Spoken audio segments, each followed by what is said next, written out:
They say you should never make your career your identity. But when you're a single mother rebuilding her life from scratch, it doesn't feel like a choice. I'm Claire Harper. I'm 39 years old, and until last week, I was the senior project strategist at Carson & Blake, a fast-growing consulting firm in Chicago. I was also the one who designed the project plan that landed them the $20 million Fallner Industries contract, the biggest in company history. But that's not what my personnel file will say. This is how the real world works. My boss laughed as he slid the termination papers across his desk. Don't take it personally. He called it restructuring. I called it betrayal. The moment felt surreal. His office smelled of stale coffee and expensive cologne, and the air conditioner hummed too loudly for a February morning. I stared at the documents in front of me, my ears buzzing.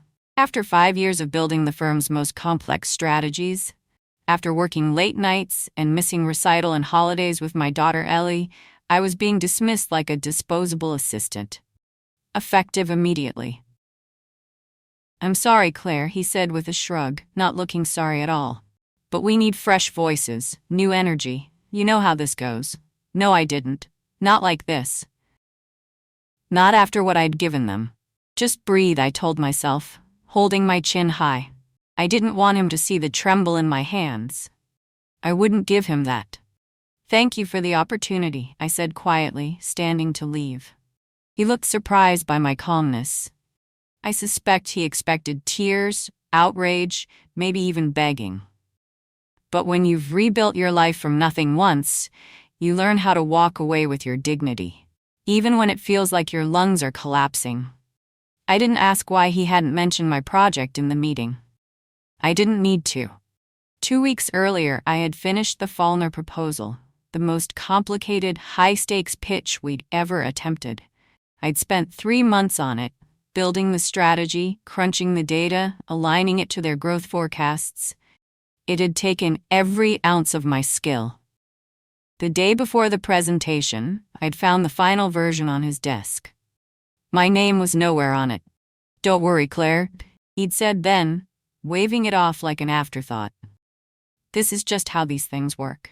You'll get credit internally. I didn't push back, I should have. Now, I was being walked out of the office by a woman from HR I barely knew. My cardboard box in hand, my email disabled, my key card deactivated before I even reached the elevator. In the parking garage, I sat in my car for nearly an hour, gripping the steering wheel, my heart pounding in my throat. I wasn't just angry. I was gutted. Not because I'd been fired, though that stung, but because I'd let him use me, because I'd seen it coming and still gave him everything I had. As I drove home through the sleet, I thought about Ellie, about the rent, the tuition, the braces I still needed to pay for. I thought about the months of working until 1 a.m., of waking up with my laptop still open beside me, of the nights Ellie had eaten dinner alone while I finished just one more thing. I thought about the time he told me, "You don't have a killer instinct, Claire. That's what's holding you back." He was wrong. That night, as the city froze outside my window, I opened my personal laptop and logged into my cloud archive. I'd saved every version of the Fallner proposal, every edit, every note, including the original concept sketch, with my name and timestamp. I hadn't meant to be strategic. I just believe in backing up my work. What I didn't know then, what he didn't know, is that the head of Fallner Industries, Sophia Lynn, was a former client of mine. We'd worked together 6 years ago when she was still running her startup. She'd once told me, "If you ever need a real opportunity, call me. The people who build things deserve more than the people who sell them." I never called. But maybe it was time. As I stared at my inbox, her name sat at the top of my contacts like a forgotten promise. I clicked compose. Subject: the real author of your proposal, Sophia. I hope this finds you well. You may not remember me, but we worked together during your early funding round. I'm writing because I recently left Carson & Blake. And there's something you need to know about the Fallner proposal. My fingers hovered over send. What I didn't realize then was that this single email would set off a chain of events that would unravel the very company that thought they could erase me. And that by the end of the week, I'd be sitting in the executive chair across from my former boss, not as an employee, but as his client. By the time I hit send, my hands were trembling. It wasn't fear, it was adrenaline. The kind that comes from finally standing up after being knocked down too many times. I didn't know if Sophia would even read the email, let alone respond, but at least I had spoken. At least I hadn't just disappeared quietly like they expected me to. That night, I lay awake staring at the ceiling. The silence of my apartment broken only by the sound of Ellie breathing softly in the next room. She'd fallen asleep on the couch, waiting for me to come out of my room. I hadn't told her what happened yet. I didn't want to scare her, not until I knew what came next. At 7:02 the next morning, my phone buzzed. Sophia Lynn. Claire, of course I remember you. I still use the growth model you built for our Series B funding round. Thank you for reaching out, let's talk. I have some questions and an opportunity I think you'll want to hear about. Sophia? I sat up so fast I nearly spilled my coffee. Sophia Lynn wasn't just the CEO of Fallner Industries now. She was a rising star in the tech world, known for being sharp, ethical, and unafraid to shake things up. If she wanted to talk, this wasn't just a courtesy reply. I called her that afternoon. Her assistant put me through immediately. Claire, Sophia said, her voice calm but clipped. I've reviewed the documents you sent. There was a pause long enough for me to brace for impact. And I'm livid. I thought you should know the proposal wasn't authored by the person who presented it to you, I said, trying to keep my voice steady. That was my work. Of course it was, she said. I knew the moment I saw the wording. It had your fingerprints all over it. She asked questions, sharp, detailed ones about the research, the data modeling, even the way I'd structured the risk mitigation plan. I answered them easily. Not because I'd rehearsed, but because it was mine. Every single piece of it. Claire, she said finally, I'm terminating the contract with Carson and Blake. Effective immediately. My heart skipped. You're sure? Absolutely. I don't do business with liars, she said, then added. And I don't reward theft, but I don't believe in letting great work go to waste either. We still need the strategy implemented. I was already planning to launch a new venture. I want you to come in as a partner and CEO. It's yours if you want it. I blinked, unable to form words.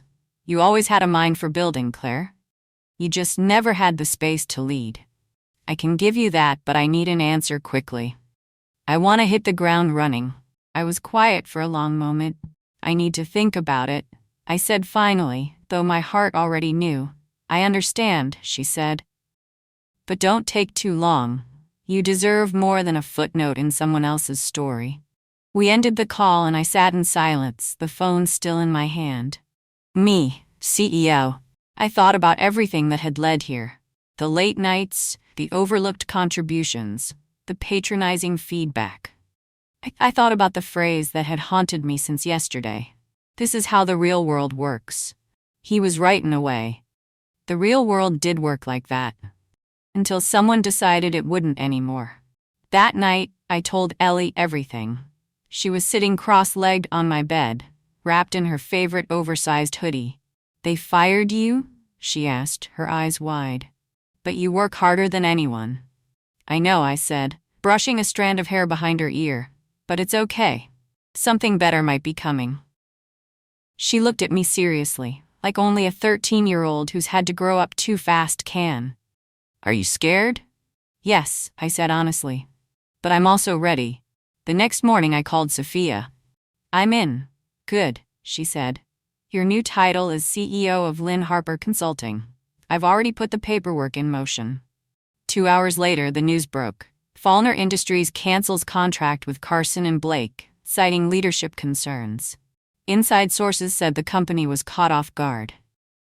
I smiled as I imagined the look on my former boss's face when he saw the headline.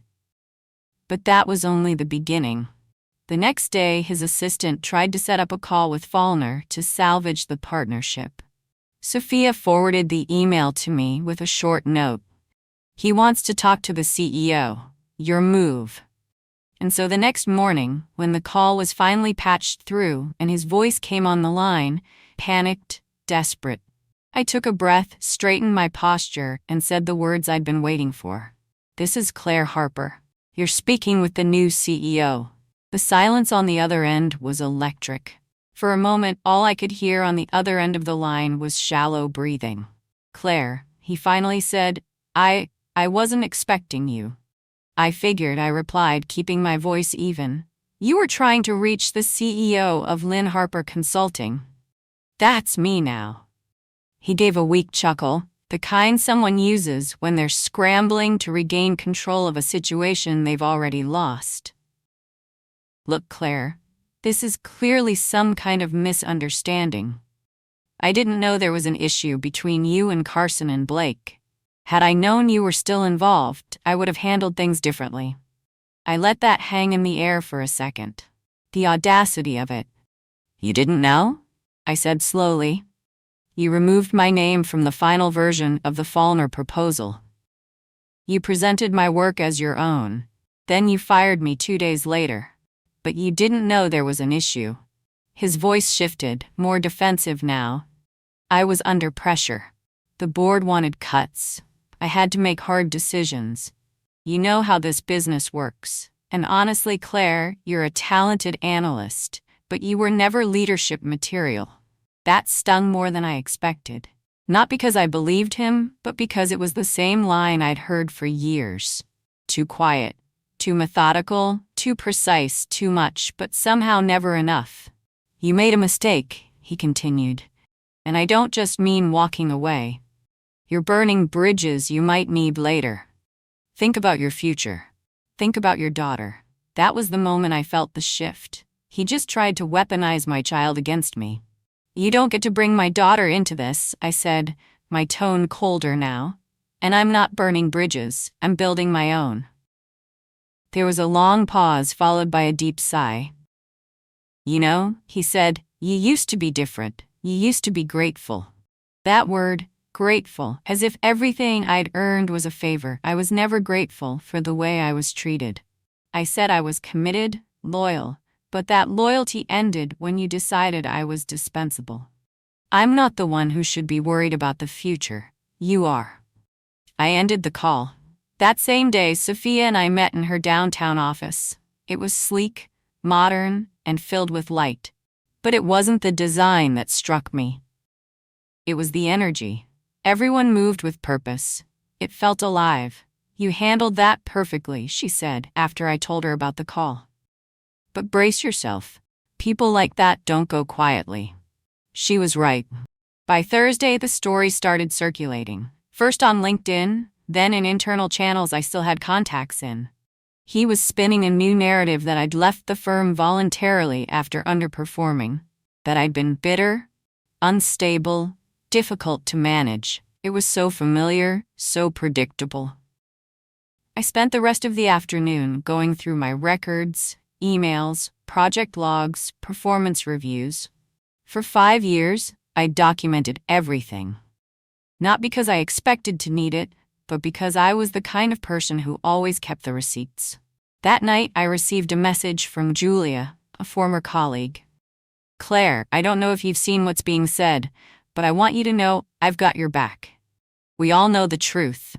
And if you ever need a witness, I'm in. She wasn't the only one. Over the next 2 days, I got more than a dozen calls and messages from former coworkers, all sharing similar experiences. Credit taken, promotions denied, voices ignored. Many of them had been too afraid to speak up. Some were still there, quietly surviving. You were the first to walk away, Julia said. But now that you have, some of us are ready to follow. By the end of the week, I had more than support. I had documentation, screenshots, messages, internal memos, pieces of a puzzle that painted a picture of years of manipulation, mismanagement, and unethical behavior. The best part, I didn't need to use any of it, because the board of Carson and Blake was already getting nervous. On Monday morning, a notice appeared on their investor page. The Fallner contract had been officially terminated. Revenue projections were revised downward. Stock value dropped 6% by midday, and then I got the email I hadn't expected. Claire, this is confidential, but the board is investigating leadership conduct. Several partners have raised concerns about the handling of key accounts, including Fallner. There's talk of a leadership transition. You didn't just walk away, you exposed something we'd all been ignoring. Anonymous. I read it 3 times before closing my laptop. My hands were steady now. He said I'd made a mistake, but it was starting to look like the only mistake I'd made was staying as long as I did. By the following week, the whispers had turned into headlines.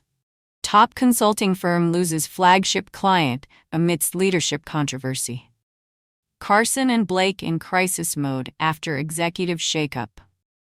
I watched from my home office as the updates poured in, my laptop open, my phone lighting up every few minutes with new messages. Each one felt like a quiet vindication. Not because I wanted revenge, but because the truth was finally forcing its way to the surface, the same truth they tried to bury me with. At Lynn Harper, things were moving fast. Sophia and I were building a team, smart, sharp people, some of whom had left Carson and Blake not long after I did. Others came from Sophia's network, but every single one of them shared the same motivation to build something honest, ethical, and excellent. For the first time in years, I wasn't just executing someone else's strategy, I was creating the blueprint. Still, I couldn't shake the feeling that something else was coming. My former boss, let's call him Matt for clarity, wasn't someone who accepted defeat. Not quietly, not ever. That Friday, my lawyer Dana called me. "You're not gonna like this," she said flatly. "Go ahead," I replied, bracing myself. "Carson and Blake filed a cease and desist order against you, claiming you used proprietary information from your time there to launch your own business and poach their client." I laughed, not because it was funny, but because it was predictable. "You mean the client whose contract I wrote, whose strategy I designed, and who was already a professional contact of mine before I even joined Carson and Blake?" Dana snorted. "Exactly. It's a scare tactic. They're hoping you'll panic and settle quietly, or better yet, fold." "Let them try," I said. "We documented everything. We did, but I want to be proactive. We're filing a countersuit. Defamation, wrongful termination, and professional misrepresentation. We'll also be submitting supporting statements from your former colleagues. Some are already signed."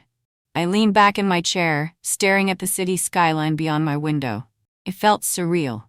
A month ago, I was just trying to hold on to a job. Now, I was defending my name in legal filings and winning back control of my narrative. But what surprised me most wasn't how fast things escalated. It was how many people showed up for me. People like Nathan, one of the senior analysts I'd mentored. He reached out late that night. "Claire, I've stayed quiet too long. I knew what Matt was doing. We all did. You were the reason our strategies worked. He just took the glory. I've attached a timeline of project credits showing where your name was removed or replaced in internal documents. Use it if you need to." Nathan.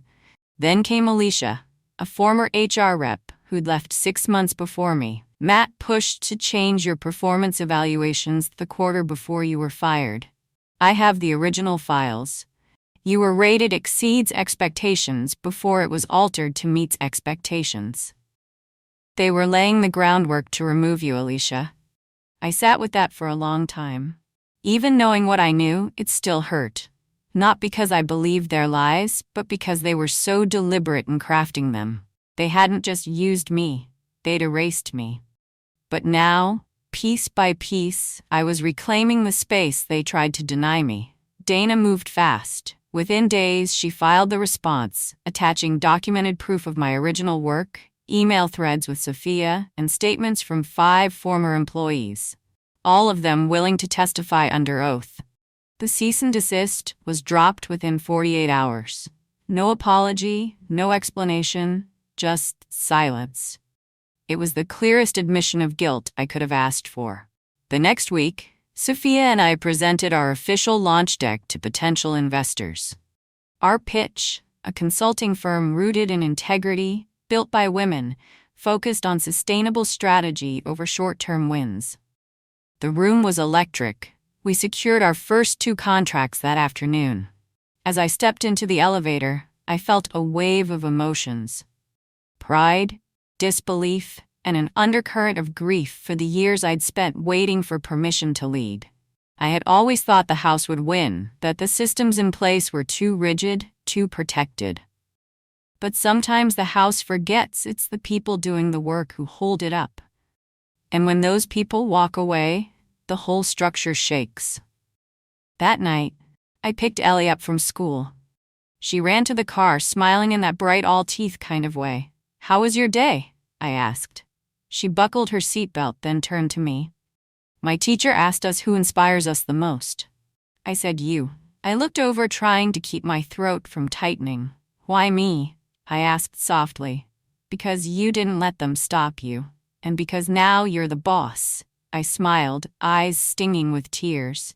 Not just because she saw me, but because for the first time I saw myself clearly, too. By the end of the month, our new company was already making noise. Lynn Harper Consulting had officially onboarded 2 major clients. One of them, a direct competitor of Carson & Blake. The irony wasn't lost on me. The same firm that once told me I lacked executive polish was now watching from the sidelines while I led strategy calls with Fortune 500 decision-makers. But this wasn't about revenge. Not anymore. It was about taking back space and redefining what leadership looked like. Still, something shifted when the first media outlet called. The article was titled, "From Discarded to Disruptor, the Woman Who Turned Her Firing into a CEO Role." The reporter had done her homework. She knew about the Faulkner contract, about my termination, and even referenced internal memos that had mysteriously been leaked.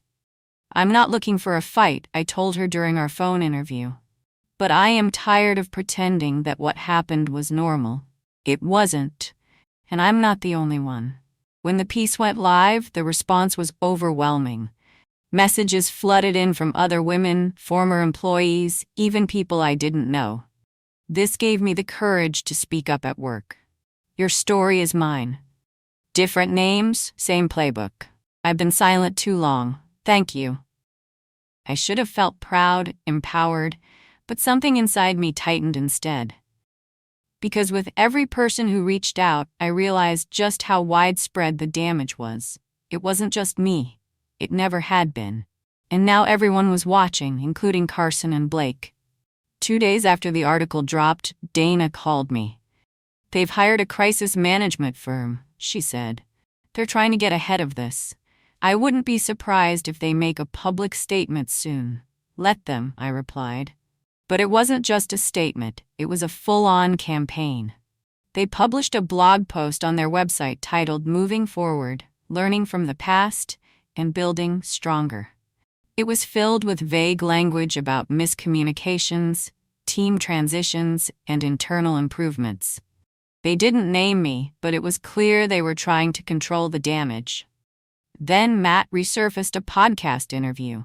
"Of course, I think we live in an age where people are quick to assign blame," he said smoothly. "Look, I've made mistakes. We all have. But the truth is, not everyone is cut out for the pressure of leadership. Sometimes people misinterpret decisions that are just part of running a business." It was so perfectly rehearsed I almost laughed. But what came next surprised even me. That night, I received a message request from someone I hadn't spoken to in over 10 years. Nina Rhodes, former senior partner, co-founder of Carson & Blake. She had retired quietly before I was ever promoted to senior strategist, but her name still carried weight in the industry. Her message was short. "Claire, I've been following what's happening. I believe you. If you're open to it, I'd like to meet." We met for coffee in a quiet corner cafe in Lincoln Park. She looked older than I remembered, but carried herself with the same quiet authority.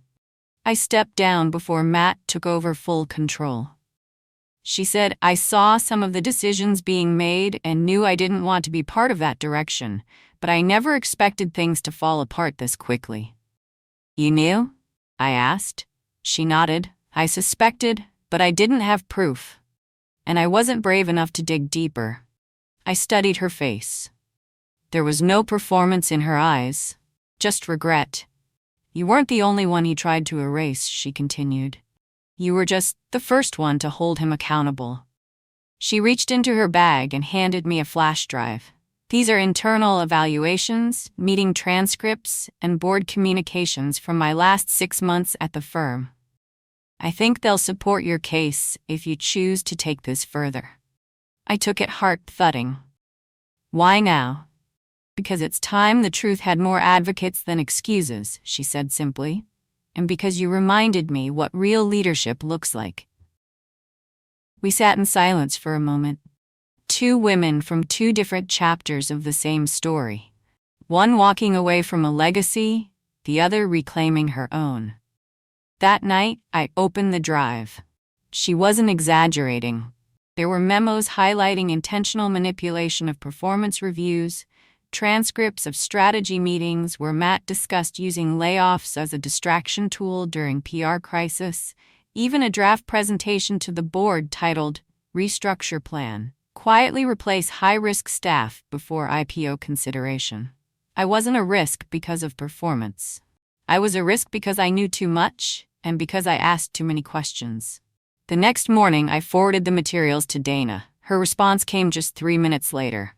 "We need to take this public. This isn't just about your story anymore. This is systemic. Are you ready?" I stared at her message for a long time. Ready? No. Prepared? Absolutely.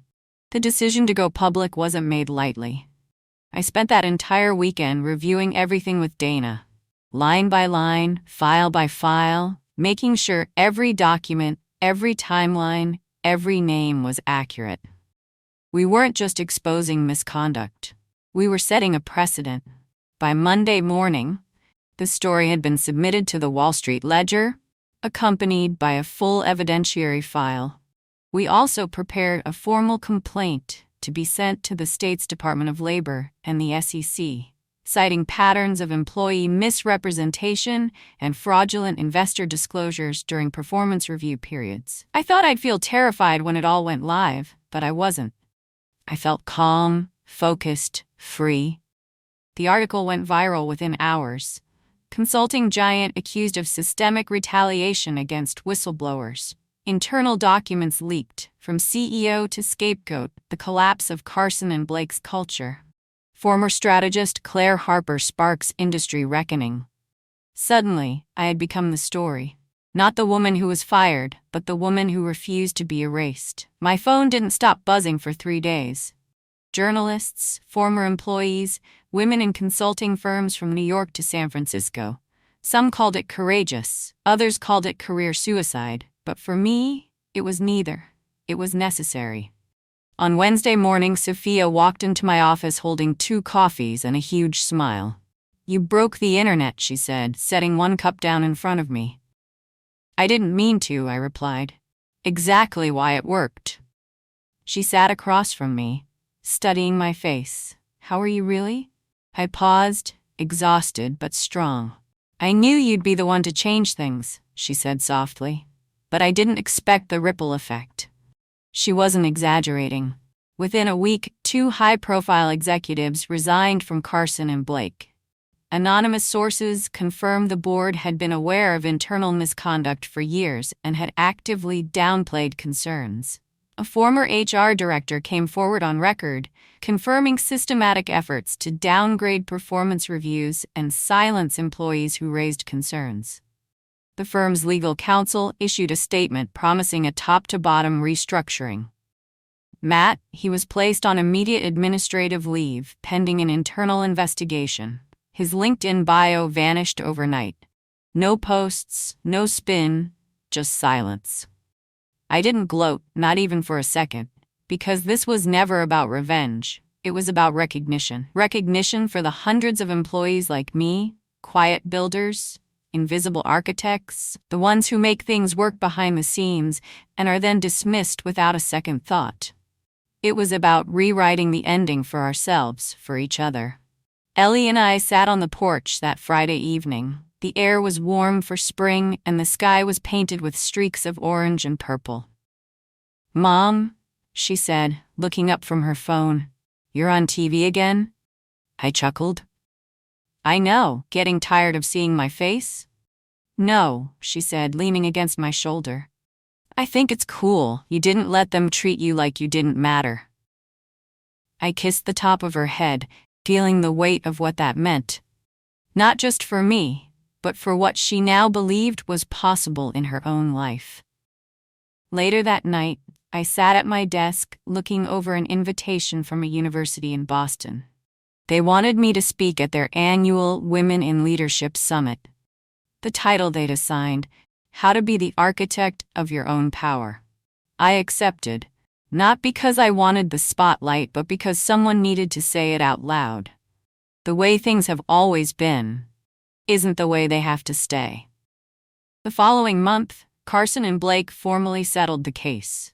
A confidential financial resolution, public apology, and the resignation of 3 additional partners. More than money, the settlement required them to implement new employee protections, an independent ethics board, and quarterly transparency reports. It wouldn't fix everything, but it was a start. As part of the agreement, I declined a non-disclosure clause. If they thought they could buy my silence, they hadn't been paying attention. I stayed on as CEO of Lynn Harper, guiding the firm into its second year with a new client portfolio, a reputation for integrity, and a waiting list of applicants wanting to join. But more importantly, I stayed visible. Because stories like mine only matter when they're told. When they remind others that their experiences aren't isolated, that silence isn't the price we pay for survival, that we get to decide when our story ends. And for me, this wasn't the end at all. It was the beginning.